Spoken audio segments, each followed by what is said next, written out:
Dr. Debbie Guth, sitting right. Weissbrod. Debbie was born in the UK to German-speaking parents and grew up in France and Holland. She has a PhD written in French from the Sorbonne in comparative literature. For 20 years, she was a lecturer in the English department of Television University, and for the past 9 has been editorial director at the Institute for the Translation of Hebrew Literature, an organization that has come up quite often in our course this year. We've talked a lot about it. She has published a book on George Eliot and Shidduch, as well as numerous articles on Blake Conrad, Regina Woolf, Toni Morrison, and others. Our second guest panelist is Dr. Hadar Makov-Hasson. Hadar is a literary agent at the Deborah Harris Agency and the managing director of its Foreign Rights Department. She graduated from New York University, where she received her PhD in Hebrew literature. Hadar has worked as an editor in New York and Israel, and in 2008 co-published with Adam Zeddy the translation of Yehuda Amichai's radio play Killing Him in Poetry magazine. Dr. Marcela Sulak directs the Shaindy Rudoff Graduate Program in Creative Writing here at Bar-Ilan University. She's the author of the poetry collection Immigrant from Black Lawrence Press and the Chapbook, and she's translated 3 collections of poetry from Habsburg Bohemia and the Democratic Republic of the Congo. She's co-editor of the forthcoming Family Resemblance, an anthology and exploration of 8 hybrid literary forms, and her essays appear in such journals as the Iowa Review, the Los Angeles Review of Books, and Rattle. And our fourth panelist, Professor Weissbrod, is an associate professor in the Department of Translation and Interpreting Studies here at Bar-Ilan. Her areas of research include theory of translation, literary translation into Hebrew, translation for the media, and the interrelation between translation and other forms of transfer. She has published in a wide number of publications, including Target, The Translator, Meta, Babel Linguistica, Antfelpiensia, Josfans, Translation Studies, and her book, Not by Word Alone, Fundamental Issues in Translation, which was written in Hebrew, was published by the Open University of Israel in 2007. So, I gathered these 4 people specifically together because I was looking to do something on the different aspects of translation. So as you notice by their backgrounds, we have somebody, Debbie, whose sphere of activity involves the cultural and the national aspects of translation. We have Hadar, who is involved in translation on the level of business, and in this particular business being the publishing industry. We have Marcela, whose sphere of influence, Rachel, whose sphere of influence is academic. And Marcela, I would say yours is sort of a combination of all the others, in a sense. Not business. Oh, well, don't poets want to publish once in a while? Fame and glory, yeah. Fame and glory, yes. So yes, you're part of that world. I've asked each of the panelists, I've offered each of the panelists about 10 minutes to present her area of expertise or her position or the organization she represents, and then how literary translation impacts or is connected to her work. Okay, so we're going to begin. Debbie, would you start us off, please? Sure. Okay, well, I'm personally very happy to see potential translators, young translators, students of translation. I work a great deal with translators, and the translation world needs new blood, it needs a new generation. So let me tell you something about the Institute. The Institute for the Translation of Hebrew Literature is not a translation agency. I just want to get this clear because we get these, letters on a daily basis. We're not a translation agency. The Institute has existed for 50 years and was set up by the government to promote Hebrew literature abroad. All right, and this is mainly Hebrew fiction. We do a little bit of poetry, but our main area is fiction. And this has been an ongoing work in which we work as an agency, partly, and look for publishers around the world in various languages for Hebrew authors. At the moment, we're working in 76 languages. We're not working in 76 languages on a daily basis, all right? We're working in maybe 20 or 30. But Hebrew literature has definitely made inroads abroad. And in many, many countries, we find people who are Hebrew speakers and can actually translate from the original Hebrew. In other countries, it's not from the original Hebrew, it's a different story altogether.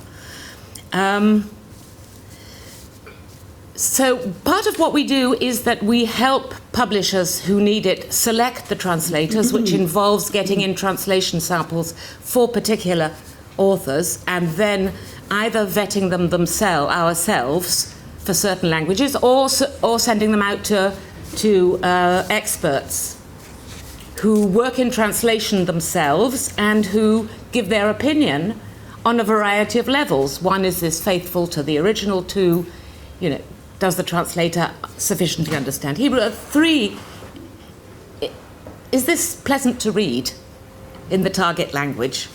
Right? And I'll come back to that in a minute. Really good translators don't grow on trees.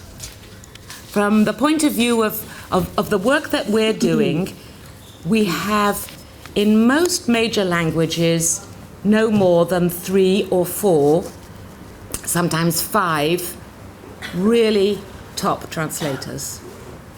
That's very little, in fact, because there are very many talents that go into this, and we're constantly trying to work with young translators as well and help them to find their feet and to gain the experience. I mean, you don't, go from nowhere to immediately translating Bialik, all right, or Samich Yizhar. It just doesn't happen, right? And there are all sorts of obstacles along the way that people need to learn to deal with. And some people do it naturally, other people can learn it.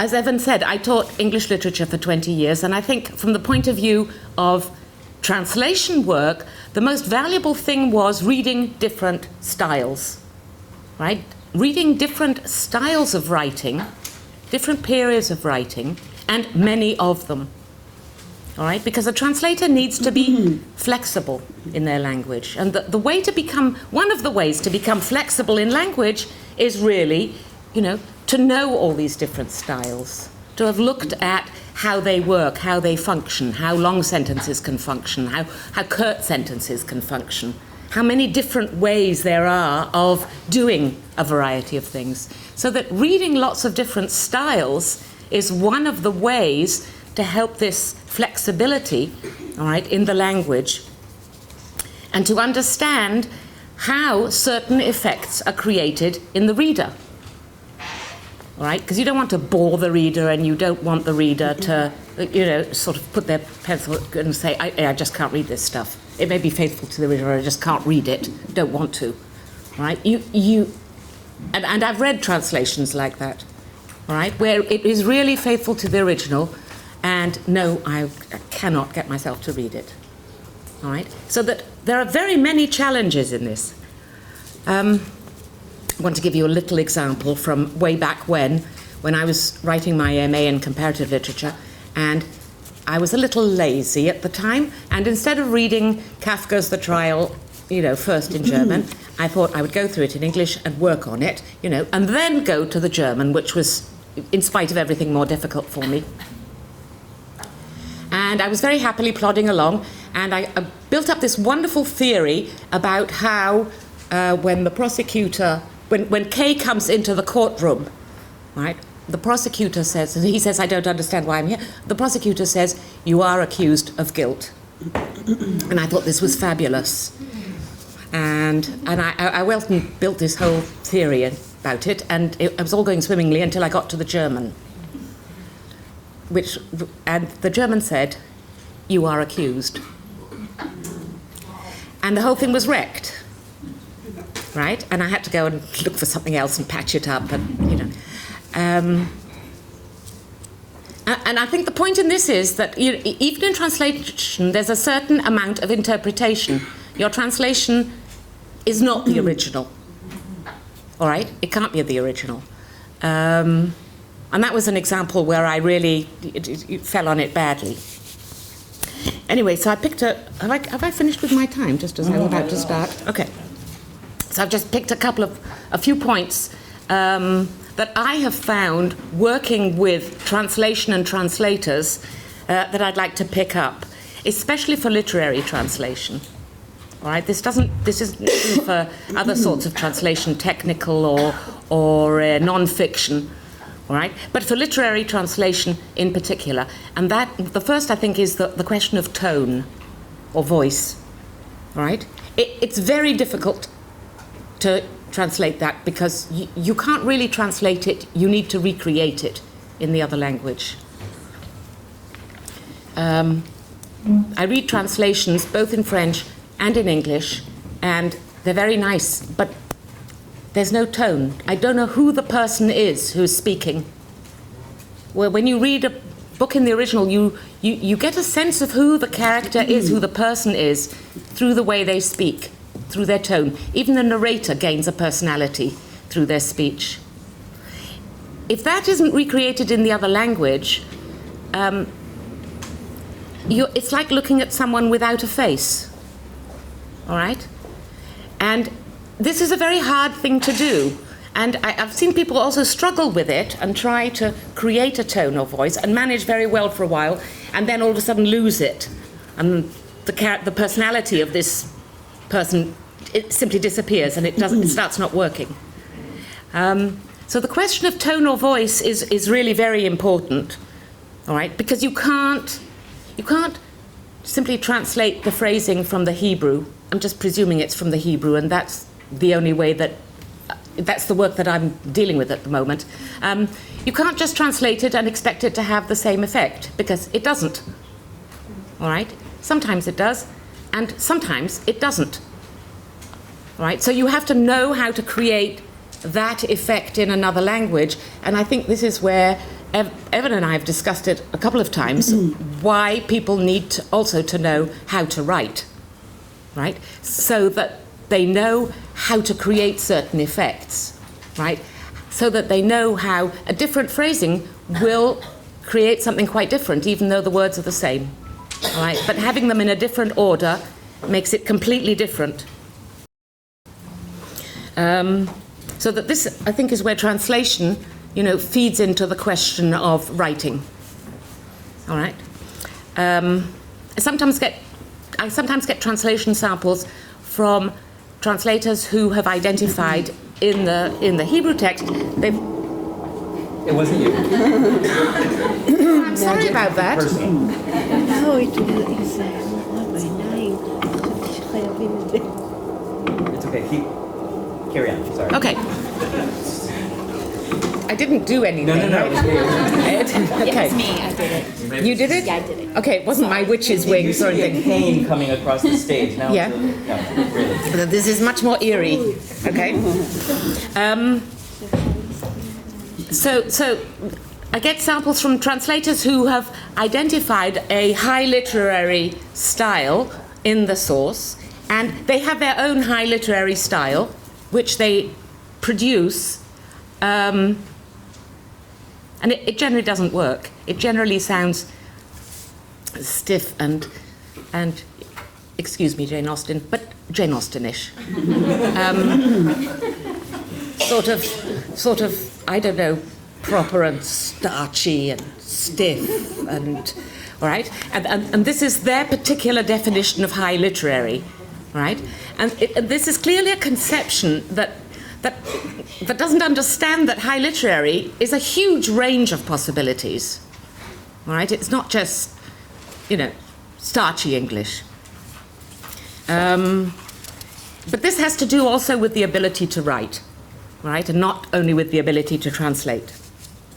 The second problem is, and I think this is something of an ideological problem, and that is how far do you stay true to the original, and how far can you go in changing it or in curtailing it because of your reading public. All right? I think that when Hebrew is translated into German, there's no problem. When Hebrew is translated into French, there's much less of a problem. When Hebrew is translated into English, right, it is much more of a problem. All right? Because you need it to sound natural in English. You do want the readers to read it. All right? And you don't want it to sound like translatorese. All right? And like it's badly in need of an editor's hand. Okay? And there are various things that you can do in Hebrew that you simply, that are very difficult to do in English. And so there's a lot of squabbling on this subject. All right? There are the purists who say, all right, so everything has to be there, you know, because this is the Hebrew text, and it has to be translated absolutely faithfully. And then it'll have a metaphor that just sounds horrible in English. It may be exact, but it just sounds impossible. And nobody's going to read it, and nobody even understands what it really means. So you need to go more in the direction of what the author meant rather than what the author said. Okay. So there are the purists on the one hand, and the other school, which I have to admit I belong to, that says, wait a minute, you have to compromise here. All right? You cannot have 6 adjectives, one after the other with commas, and then another word, right, with another 6 adjectives, because English can't carry that. All right? And why on earth, if you're reading it in English already, why on earth couldn't the author just make up his mind, you know, and use 1 or 2, you know? I mean, when I used to write essays, my teachers would say, if I put in too many, they would say, make up your mind, which is it, this or that, right? And I get that feeling myself when I read too many adjectives, because English can't carry it in the same way. So so there's the piling up of adjectives, and there's also what I call a sort of a ritual repetition that works very well in Hebrew for creating effect, and that doesn't work in English. You know, it's like, gosh, I mean, what is this? This sounds like a chant, you know. This sounds like a sort of a ritual chant in the woods or in the synagogue or in the wherever it is. Your reader's never going to get past this in English. It may be true to the Hebrew. And so there is a play going on between these two directions where a translator has to stand somewhere and has to compromise between the two poles. And this brings me to a thing that I think is particularly prominent between the Hebrew and the English, and that is the whole thing of you're not translating from one language into another, you're translating from one culture into another. The minute you enter, Professor... Walters? No. Kohlbrenner mentioned it, all right. The problem of cultural translation, all right. You have a Hebrew culture that has to go into an English language. The moment it's in English, it becomes part of an English cultural context, right? And there are things that you can't translate easily, right? But you are, and you need to realize also, I think, we all need to realize that it is translating really from one culture, which has a language, to another culture that has another language. All right? And how does one cope with this? It's made a little easier today because there are so many translations going around that there are lots of terms that are known from one language to the other. But it still remains a problem. All right? You can't have, I don't know, a falafel stand owner in Kiryat Shmone. You can't translate his language into the language of, for example, or his slang. You can't translate his slang into the slang of an Indian railroad worker in London, right? You can't choose another ethnic group, right, that you think is vaguely similar and then work from that.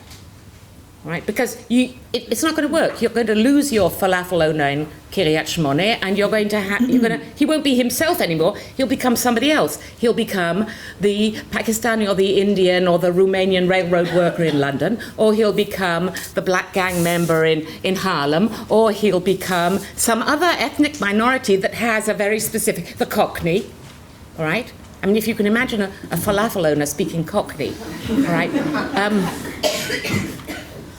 He becomes an East End somebody. He completely stops being. You want me to finish? Well, wrap up. Okay. Well, I'm getting there. We'll come back. Okay. So I have only one other point to go, and that is so the cross-cultural thing is really important, right? And it comes through in a variety of ways. The last thing, from the point of view of the work I do, is I must talk about the author, all right? Because the author is, in a way, the person who has written the book that you're translator, but she can also be one of the greatest obstacles, right, to translation. And the one who needs the most therapy and the most help in getting over this translation process, because authors tend to be very possessive of their words. So authors will very often, especially if it's a first book being translated, authors will insist that the translator, sit on the lap of the Hebrew and sort of stroke its cheek, saying, I'm just like you, right? Every comma is the same, every word is the same. And you then need to develop a dialogue with the author, to get an author to understand that what it is that translation involves. All right, and I'm not even going to mention when authors try to correct your English, because I have many of those, many authors who try to correct my English and tell me "Kacha lo omrim," which I always think is rather nice. I wish I always had that self-confidence. At least they could have said it in English. No. They speak in Hebrew, but they say "Kacha lo omrim." All right. So this is also a factor that has to be taken into account. All right. Evan is making me stop. It's. But as I said, I hope you get an idea, of the way that things are working at the institute. Okay. thanks, and we will come back to that. The audience does too. First of all, thank you so much, Evan, for inviting me here. I'm very happy to be here. When Evan first talked to me about this conference, he says, just come and talk about what you do at work, which completely stressed me out. What do I do at work? Like a gazillion things. But obviously I'm going to focus on the translation aspect of it. And now I hear that I have to represent the business side too, so no pressure. So I work for the Deborah Harris Literary Agency. We are a small agency, a boutique agency based in Jerusalem. And we have a couple of departments in the agency. One is the Foreign Rights Department, which represents about 300 publishers and agents from all over the world into Israel. So if you ever translate from English to Hebrew or other languages into Hebrew, we are the ones who sell the rights to the Israeli publishers, who later commission the translation. And we also represent approximately 40 or so writers from Israel, or mostly from Israel, to other countries. And among the writers that we represent are David Grossman, Meir Shalev, Yael Hadaya, Dorit Arbinyan, Evan Fallenberg. And we represent fiction and nonfiction works. Very, it's a very small list, but one that we're very invested in. So where does translation fit in all of this? Basically, in order for us to sell rights to books abroad, we have to have at least a partial translation with us. And we're talking about a translation in English. To start with, you were talking about the different languages that you work with, and we always begin with an English translation. What happens is when we take books to countries that are not the US, basically, or Britain, They would usually read the book in English or read the partial translation in English, and then if they decide to acquire the rights, they will translate, the publisher will translate into their own language, the local language. But they read it most of the time in English. Sometimes they will have Hebrew readers, but they would want a translation in English. And when we take it to the US, then they usually buy the translation as is, the translation that we bring.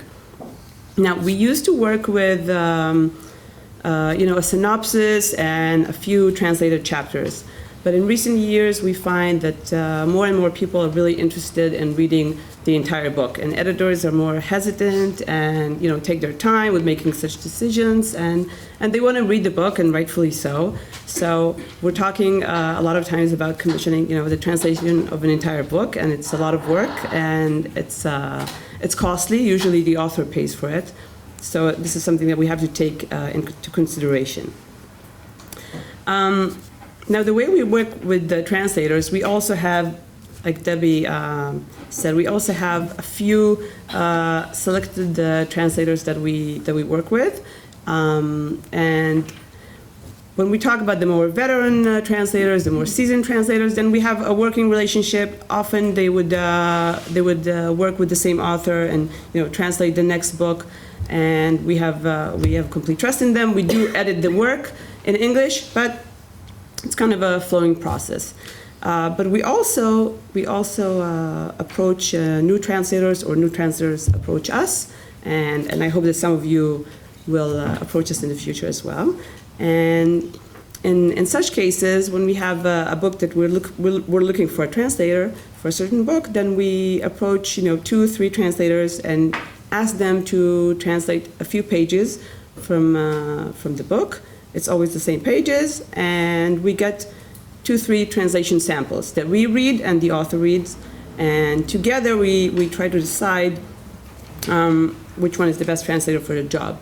And here is something that I always find is very important, and I'm sure a lot of you already know it because of the kind of work that you're doing, is that it's really important for a translator to have a certain click with the text. Which means that sometimes we'll have, like a very good translator, someone that we worked with in the past, that just doesn't get the text, doesn't like the text, maybe it doesn't intrigue him or whatnot, and it doesn't work for some reason. And then the next person who translated it gets it right. And it's the voice that you were talking about is exactly about that, capturing the voice, not necessarily doing word-to-word translation, but capturing the certain spirit, the certain vibe of the book. And for me, I think it's mostly like between people, like a certain click between the translator and the book, and it's very important for that to work. And that's what we look for in the samples that we commission. After we choose the translator, they usually would go into work, and again, we ask, at least for a partial translation, which would today mean 100 pages or more, 150 pages to take to editors abroad. And usually they would start with translating a chunk of that, so maybe like 50 pages or so, and then send it back to us, and we will give them some comments and questions, and then they would go on. Now, when it comes to us, we have several readings at the agency. First, we read it against the Hebrew, which is what I do usually, or the author does, or both of us do it, which is the ideal situation. So I read it against the Hebrew and then write all sorts of comments and questions, and I will give you some examples about the type of questions that I often have. And then I pass it to the English editor, who does basically what you do at the institute, and that is work on the English, work on the style, make the translation tighter and more flowing, and make it really a book that's written in English for English readers. And then sometimes the English editor would also have some questions about the content and the Hebrew, and would say, "What is this? I don't understand what's going on here." And I all the time get, "Who's talking? I don't understand who's talking." Apparently it's something very common in Israeli literature, that you're not sure who's talking. So I'm there to say, "Oh, that's him." To me, at the same time. To me, it's very obvious as a Hebrew reader, but apparently it doesn't work in translation, and you have to add a lot of, Igal said. and those kinds of things. No, seriously, I get that all the time. Really? Yes. No, they get it from the Bible. No, it starts off right there. Yeah. So A lot of it comes from the Bible. I'll get to the Bible in a second, believe me. And then we send it to the translator, and he or she will incorporate those comments, maybe ask some of their questions. The author has some questions. So it's really a process. And they send it back to us, and we'll read it. We'll read the entire thing from the beginning to end. And we really put in a lot of work into that translation and the editing and fine-tuning everything, because it has to come out a very well-written text. And it's a one-time shot with these people. These are really busy editors with big houses that we work with. And if we bring them a text, it has to be the best one. We can't bring it to them and say, you know what, we have some revisions, we'll send you another one in a couple of months. It doesn't work that way. It has to be, the best that we can. And so we put in a lot of work into editing. So, like I said, I usually do the part where I read the translation. I'm usually the first reader. I read it against the Hebrew. And what kind of things do I look for when I read it against the Hebrew? So, first of all, I can't correct the style in English because English is my second language. It's not my native language.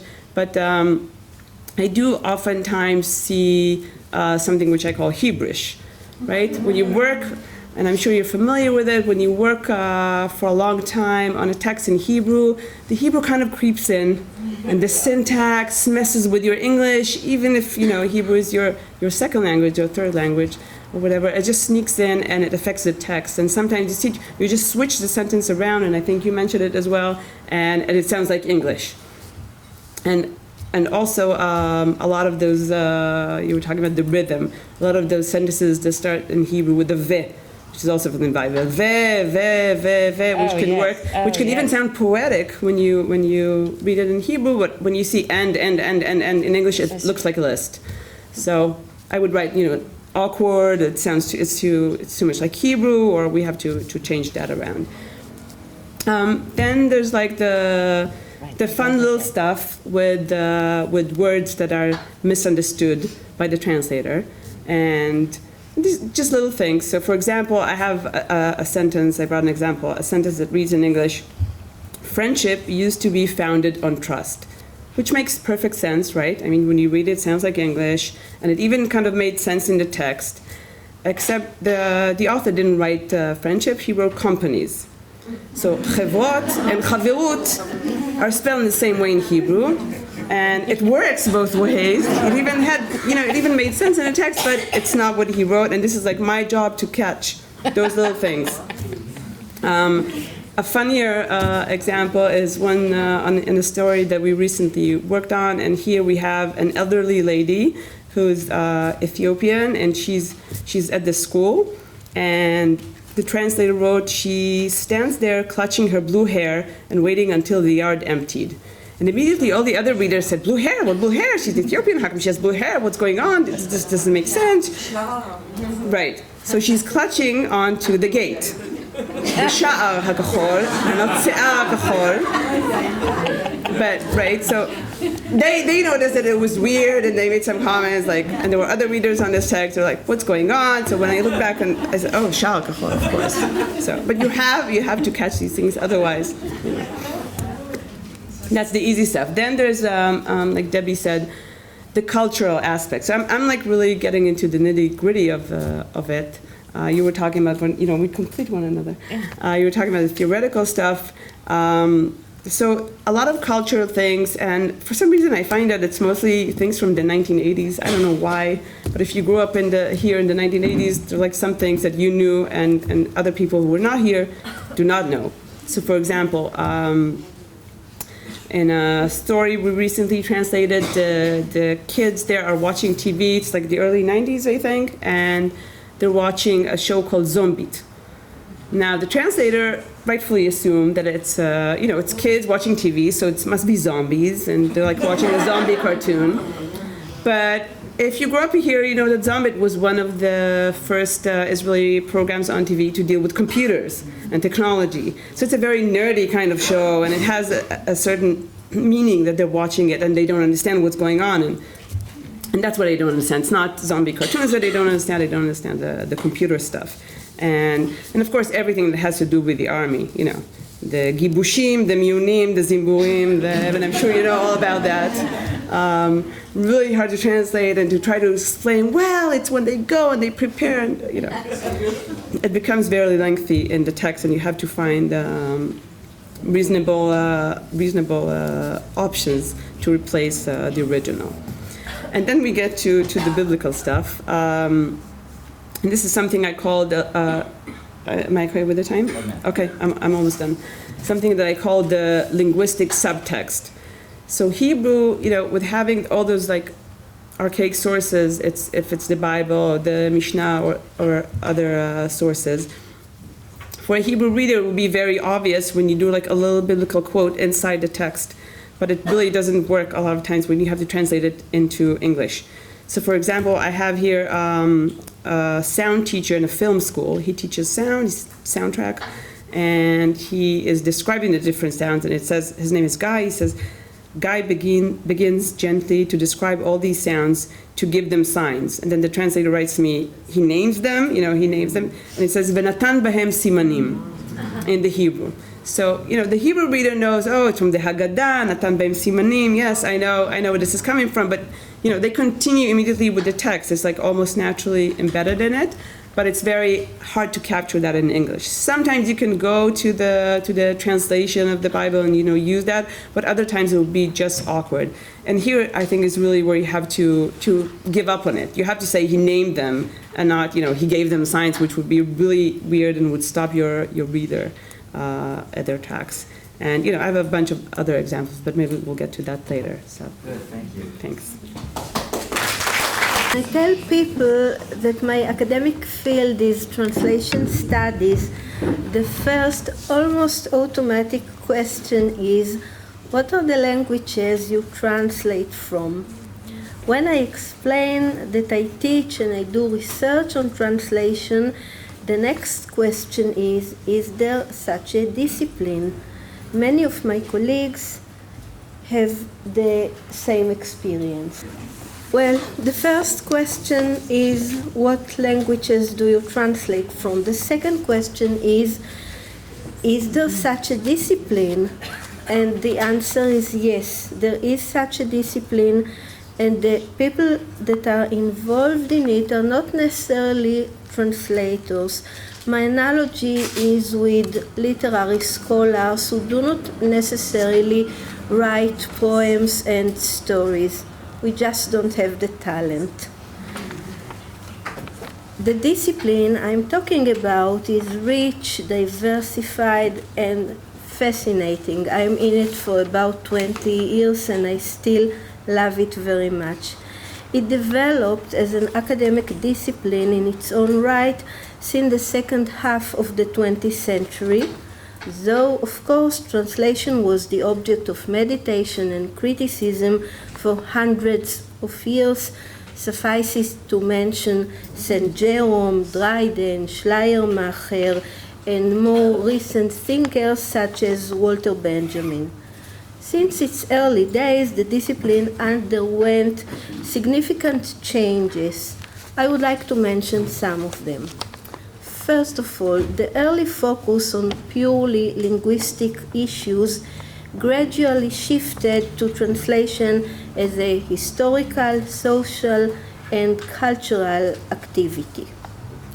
Source-oriented research, the starting point of which was always the source text, gave way to target-oriented research, which put the translation at the center, the product, the process of creation, its functions in culture, in society. Accordingly, translations are no longer evaluated by the single criterion of loyalty, fidelity to the source. Instead, one of the branches of contemporary translation studies deals with ethics in the widest sense of the word, raising questions such as, to whom should the translator be committed? to the author, to the client, the audience, or maybe to his or her conscience.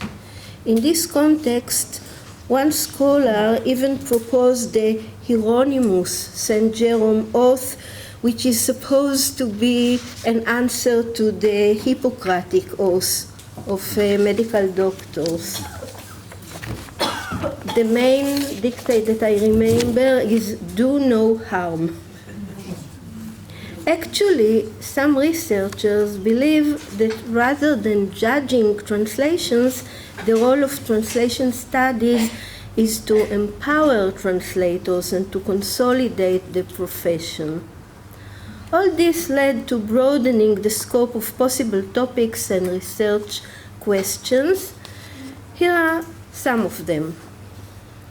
How did literary translation and translation in general evolve in various countries, cultures, and languages? What was the history of the translation of specific genres or from specific source languages? Did the source culture play an active role in disseminating its products? Was the target culture free to carry out its own translation policies? Countries under occupation, for example, do not always enjoy such freedom. How was translation conceived in various cultures and at various times? What was its role and how did it affect translators' work?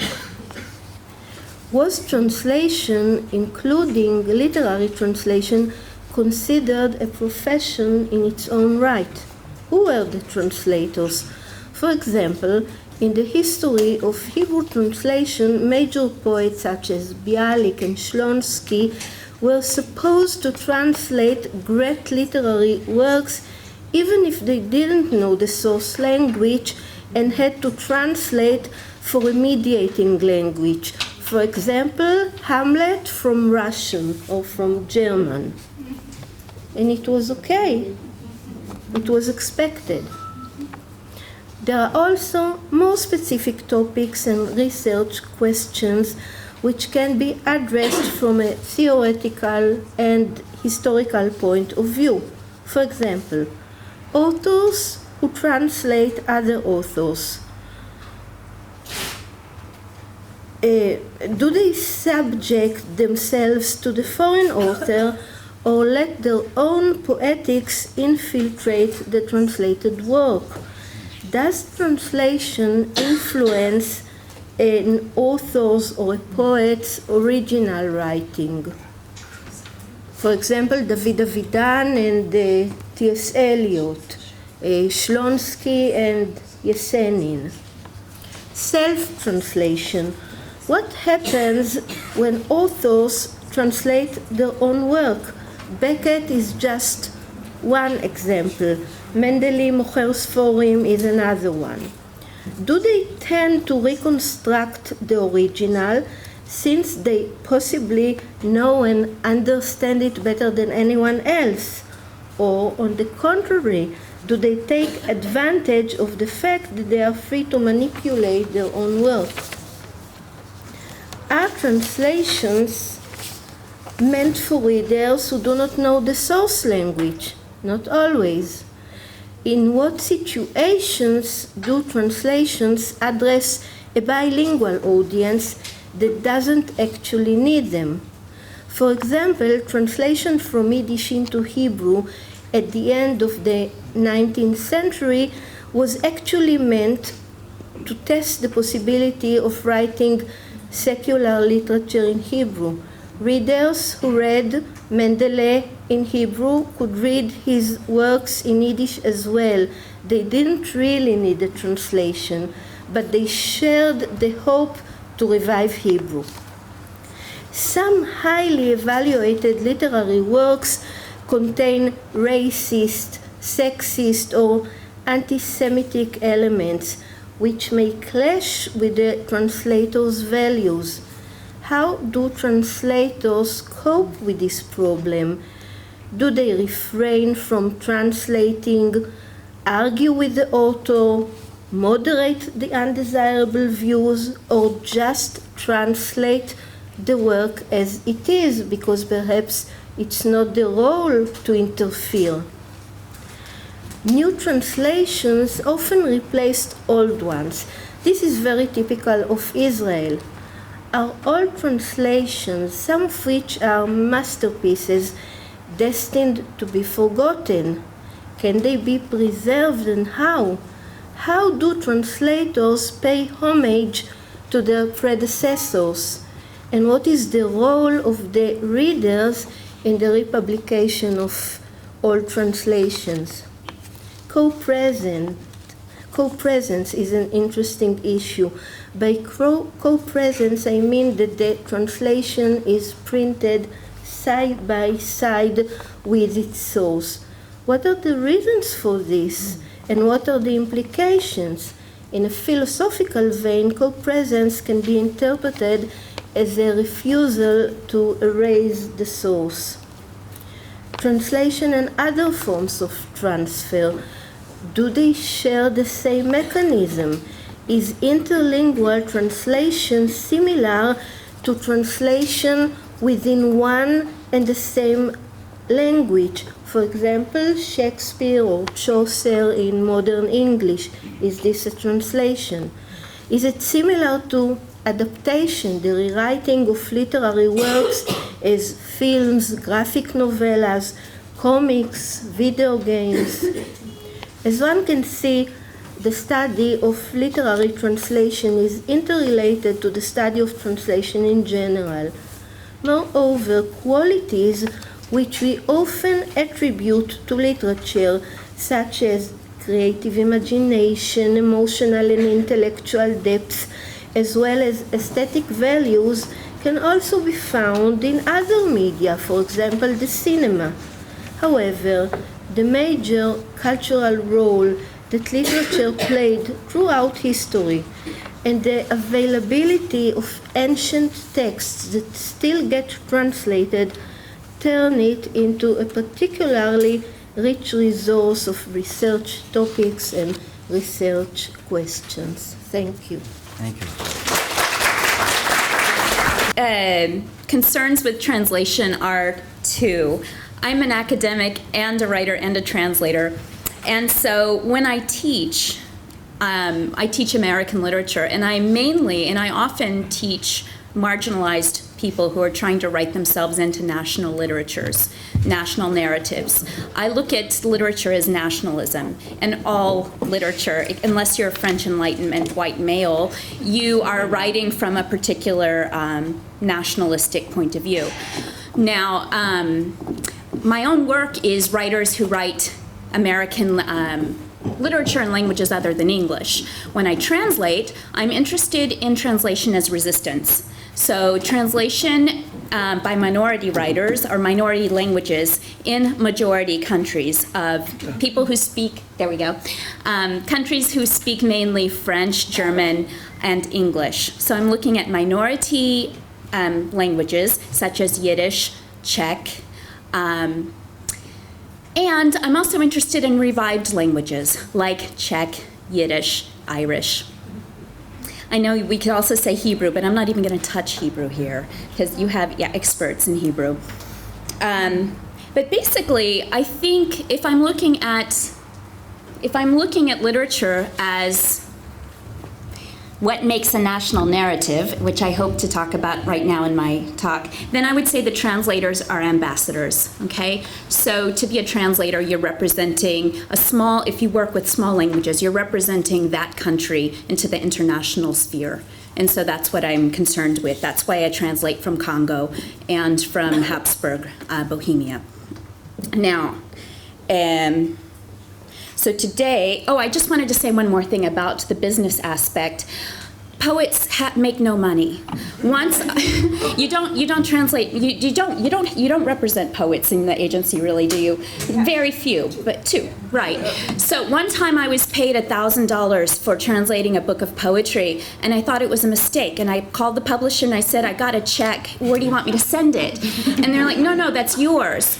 That check of $1,000 put me in the 60th percentile of best paid poets in America that year. So, we don't translate poetry in general unless you're the two poets that are working. You don't make money from it, but instead you get fame and glory. So we do it for the drama. Today there are, okay, so let me just talk about Czech for a little while. Czech, today there are 10 to 12 million native speakers of Czech, but from 1620 until 1918, there was no place in which Czech was an official language. There was no administrative center. There was nowhere where children were educated in Czech. The land was under the control of the Catholic Habsburgs, who had invaded the then Protestant Bohemia, and their Vienna-based policies were specifically designed to obliterate the sense of historical continuity among Czechs and to achieve centralization. By the end of the 18th century, there was little hope anywhere that a nation so totally crushed could ever recover. But now we know it has. Everybody drives Škoda. That's a Czech car. Okay. But just at that moment, the Czech-speaking serfs were liberated from the countryside, and they filled the industrial centers, reminding the educated, then German-speaking Czechs of their linguistic and cultural roots. And this, plus the Romantic revival, which focused on literature from the countryside, and spurred a huge flurry of translation among the Czechs, the Germans, and the English. In fact, the poets that I've translated got their start because they had read Walter Scott and Byron. Okay, so the first poet, Karl Hennigmacher, which is right here. Okay. Karl Hennigmacher wrote the first good book of Czech literature ever. Literature had been written in Latin and Old Church Slavonic before. So in 1836, he published the first really good book of literature. It was called May. And along with K.J. Erben, who wrote Kytice, a bouquet of national legends in 1853, and Božena Němcová, who wrote The Grandmother in 1855, these three make up the foundation of contemporary Czech literature. But in Macha's time, May was so controversial that Macha died in poverty alone at the age of 26, a month after the book was published. They hated it because it was decadent.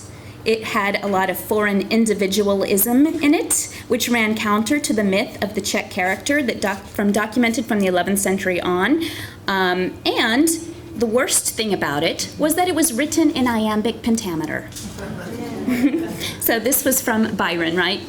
Now, when I decided to translate it, I couldn't decide what to do about that because in English, iambic pentameter is all over the place. It's like saying, oh my goodness, speaking of Austin, do I show the legs of my table or not? Because it's just not seemly. And Victorians didn't show the legs of their furniture.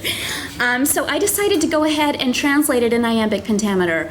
And after I did that, I was contacted by an avant-garde ballet company called 420 People, and a rapper who's so cool that his name is WWW, so you can't search him online.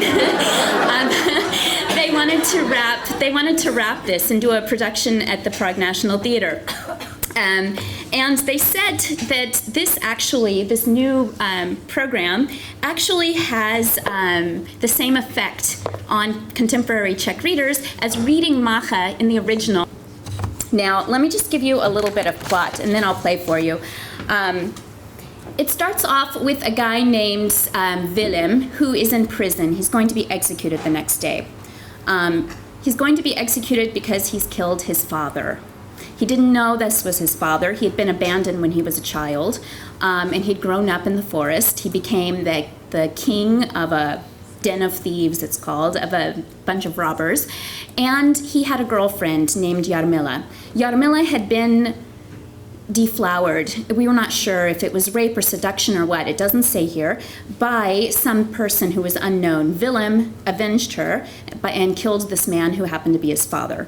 So obviously this was not a very nice poem to write, if you're going to write your first poem in Czech, this doesn't really represent the country very well. I think he got the plot from some like newspaper, some scandalous newspaper article. But, like I said, it served later on. The Surrealists loved it. And now Hennigmacher was dug up and buried in the National Cemetery, so it's all okay. Now, this is what they've done with it.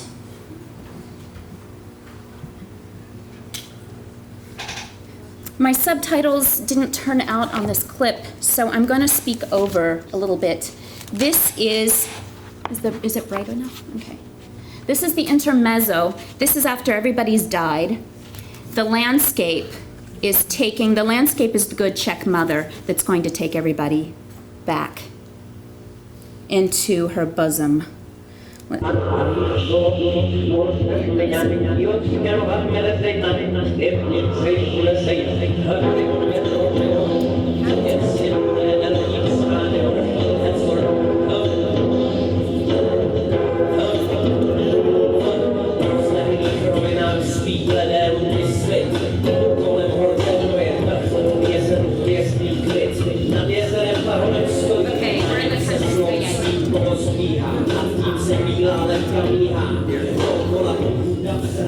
Thank you.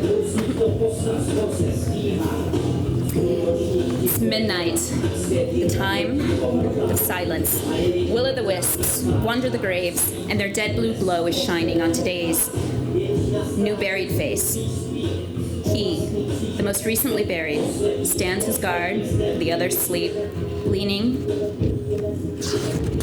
on his own cross.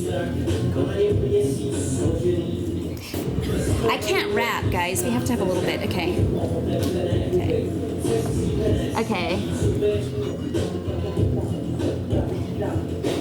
Jarmila's joined him. She's drowned herself.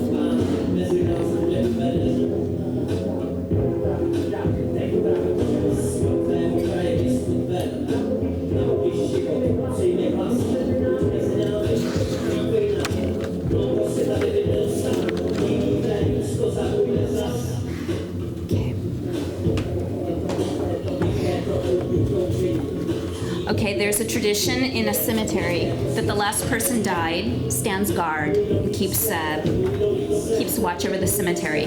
So her body's brought back down to the cemetery, and she's going to have to stand guard.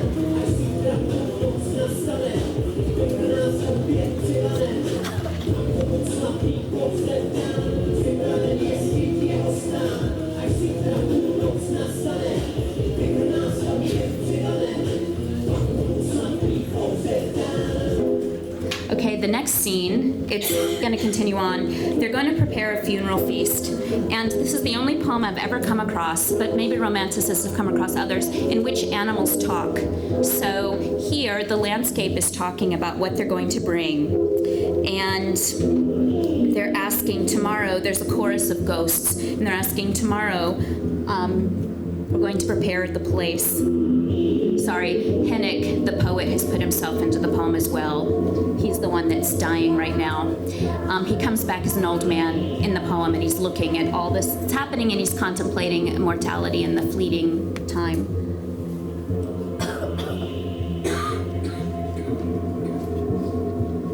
So the countryside now, we're going to see it's in black, and there are going to be lights on their heads.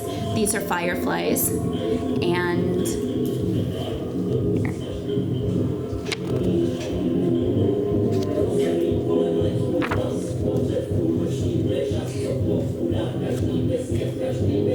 we're going to be his funeral song, said the birds. The gale is going to be the music. The moon is going to be the shroud. The fog will be the veils. The night will be the black clothing. The mountains will be the veils. The dew will be the tears. The desert will be the fragrance.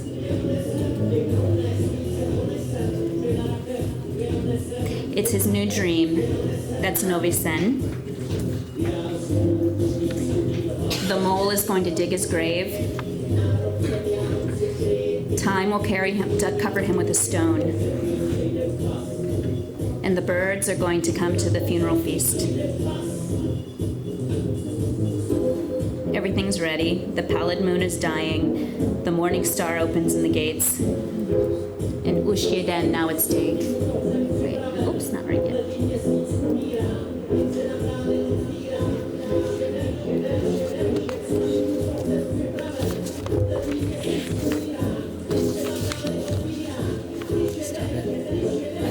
Unless you want to see our heads.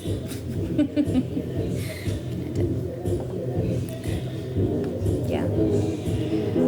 Okay, now it's ended. There's Hennig, Jarmila, and Villaim all here. Now this looks like a horrible ending, but actually it's a happy one in the sense that they are reunited with the earth, because they're in a strange situation. They live on their own land, but they don't have their culture anymore and they don't have their language anymore. So the land becomes fetishized in a lot of these texts. Now, there is another companion piece that was published here. You see, the problem here is that Villaim doesn't know who his father is. He's lost touch. This is sort of a metaphor. He's lost touch with his culture. Did that bring everybody down? I'm sorry if it was depressing. The next one then is his companion. This is Erben. Erben, okay. Let me just end it on a happy note.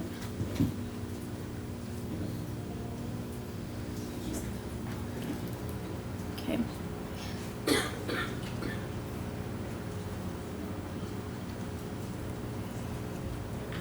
Okay.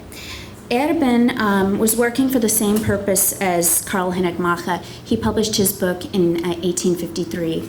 He was an archivist for the city of Prague, and he had access to Greek and Roman myths, as well as to all of the contemporary stories that were being told in German and French and other languages and English. Is the sound on? Can we do that? Okay.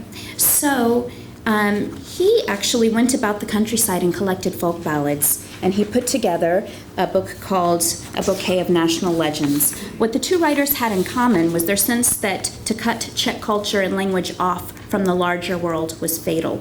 But one thing that Erben's work champions compared...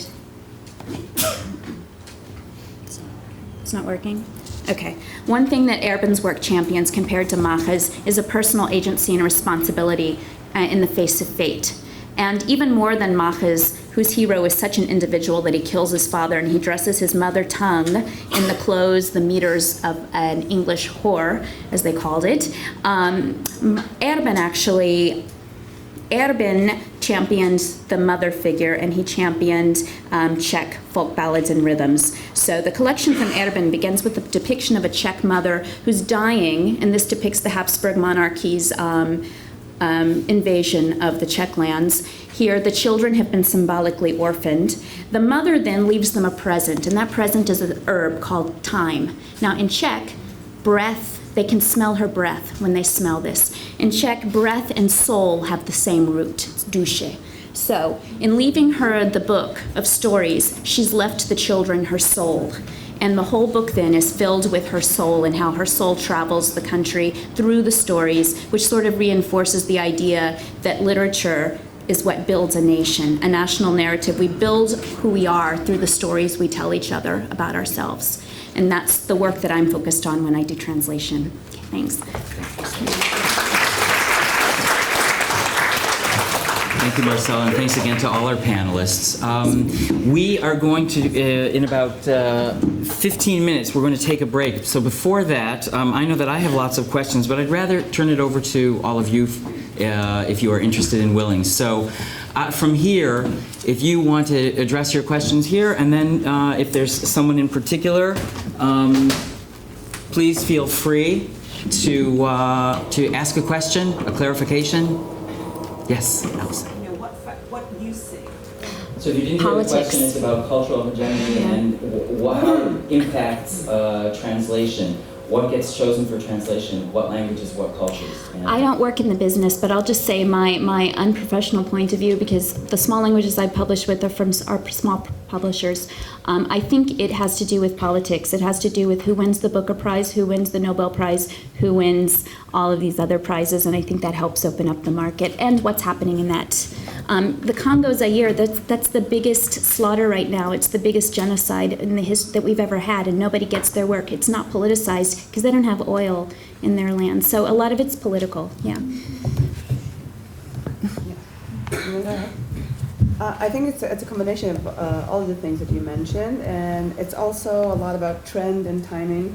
So, for example, now everybody reads everything that comes out of Sweden because they did really well with those thrillers, and Yeah. you want to read detectives and detective stories and thrillers from Sweden. All of a sudden, it's a very small country, but all of a sudden it's a huge trend.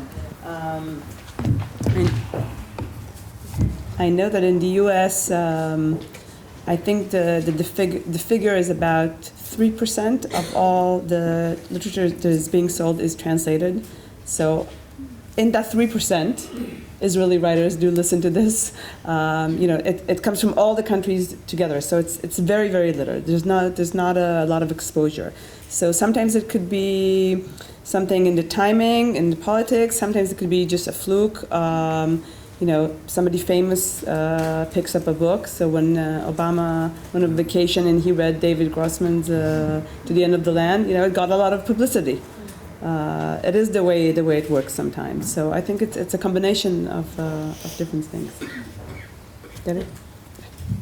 I'd like to suggest an additional answer. Sometimes there's a mediating third culture. For example, if a Swedish or a Czech author succeeds in the United States and we imitate the United States, then we'll be interested as well. It happened with Russia in the 1940s and 1950s. What the Russians liked, we liked too. Oh, yeah.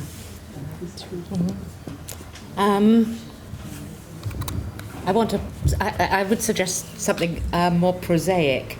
Various countries have national book institutes which fund translations of their books into foreign languages. Okay, I know that Hebrew does it, and this is something that will play in a lot of languages. The fact that there's so much French literature that has been translated into other languages has to do with the amount of money that the French government wants to put in to translating French literature abroad. All right, and the same for German literature through the Goethe Institute. All right, so that it can also depend on whether a country is rich enough to fund translations into foreign languages of their own national literature. All right. Sorry to be so prosaic, but I do know that some Hebrew literature, quite a bit of Hebrew literature, gets subsidies to be translated into foreign languages, and this is, of course, it motivates publishers abroad and helps it all along. Yes, with regard to the 3% rule that Hadar mentioned, that figure is, just to clarify, it's never happened in the United States or Great Britain in any given year that any more than 3% of the books published in that country were translations from another language, including all translations, non-fiction, fiction, whatever, okay? And compare that to many other countries, any other country really, and you'll find that the numbers are absolutely different. I mean, if you look at the bestseller list in Israel, for example, you'll see probably 50% at any given time are books that have been translated from another language, mostly English. So in Great Britain and America, two huge book publics, book-buying publics, it has never climbed above 3%. And actually, French is the language that does best in translation in the United States, and that has a lot to do exactly with what Debbie said, that there's huge funding from the French government. I don't know the exact figures for Hebrew, but they're pretty impressive considering the size of the country and the size of the number of speakers of the Hebrew language. So it's a pretty impressive part of that 3%. But still, only 3%. What are the numbers in Britain and other English-speaking countries? Same. Both of them. Neither country has gone above 3% ever. And there's a new organization in America called the 3%, which they're working to try and push above 3%. That's the whole goal, is to get more translations. And there are actually more and more publishing houses, small publishing houses, being founded on that principle. And even Amazon Crossing, now they're looking for translated works. So there's a lot of movement in this, but it's still a long way from where it should be in the English-speaking world. I'd actually like to suggest, you can answer if you like, but we have a panel coming up on work in progress. Literary translators talk about their work, and I guarantee you that everyone on the panel will have an answer about that. I can't imagine there's somebody who's not come across something that's untranslatable. But it would can I make one? Yeah. This is a very oblique comment. The Russians, when Hebrew literature is translated into Russian, they love footnotes. All right, we get these texts coming back with reams and reams of footnotes. It's just a sort of a cultural comment. And for most of us, a novel, for example, just doesn't work when suddenly there are footnotes. So we do everything we can not to have footnotes. But the Russians love it. That's what I've seen. Taking notes, translators into Russian. Yes. Sure. Oh, I don't know what I would choose. Never exactly, it's not I don't black know. and white, but I would say number 2. Both of them, there are so many translations, we can have both. Well, but supposing you see 2 translations and only one is going to get published. Then it's a problem. When you present the translation to the editors who are part of the 3% phenomena, you want to give them the better read, so-called, what you said. I think. Can I just say? Yeah. Maybe it's also a cultural question because, say, if we take Latin American literature, so Israeli readers love, these Latin-sounding words, and then I guess you have to consider that as well. You think about the market, and then you say, well, if it reads better in terms of, does it read better in terms of the Hebrew? Is it natural for a Hebrew reader? Or maybe it brings something like a Latin flavor that they're going to want. But you have to leave some. Sorry, you have to leave some of that anyway.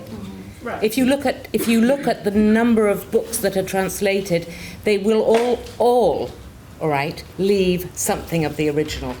Yeah, I'm just saying, Okay. Maybe it's because otherwise you lose all the local flavour. No. Altogether. I'm just saying the cultural. Can I actually add something for poetry? I know you're not asking about poetry, Mitch, but but I once retranslated a book of Yiddish poetry. I was writing my dissertation and I needed it. And I retranslated it because the original had been written for an American audience. It took all the flavor out. And when you're working with prosody, you need the argumentative, because the poet I was working with had a reputation for being a very argumentative and difficult person, and his persona also was. And so when you make it for an American audience too much, you lose some of that original nitty-gritty stuff that you needed. So I retranslated it to be a little bit more faithful in that sense, in that feel of how the language was fighting convention and bucking convention. And so there was a lot of repetition. You talking to me? Yeah, instead of just asking the question once, she had taken out the other 3 repetitions of the question, so I put them back in, also for the prosody of it. So it really depends, I think, what your aim is. Yeah. Last night there was a wonderful event at the Sipul Pashut bookstore in Shabazi Street in Tel Aviv. And some people in the audience and on the panel were part of. And there was one poet who read from her work translated by someone else and then translated by herself. And she said, I really respect what my translator did with these poems. She did a wonderful job, but in my opinion, in some places she was too faithful to my original. And when I translate myself, I have the liberty to be less faithful and do what really needs to happen to the poem. And I thought that was pretty mind-opening about that issue. I have a question for Dr. Guth. In working with Evan and doing his workshops, I understood that the position of a translator is quite a solist position. Now, you said that your institution is translating into 67 languages. Who checks, who directs, and who edits the work of the translators? Does it mean that you have also working a team of at least 67 editors for you? Could everyone hear the question? Oh, sorry. Simone asked specifically to Debbie, what happens in the Institute for the Translation of Hebrew Literature when you're working with dozens of languages? How do you have people editing and checking the translations in all of these languages? Microphone. Not easy. We work with a network of specialists in the various languages. Okay? And we generally check translation samples before a translation will start, and it'll be checked again when the translation is done. But we have to trust the experts. All right? I don't speak Slovak and I don't speak, all right?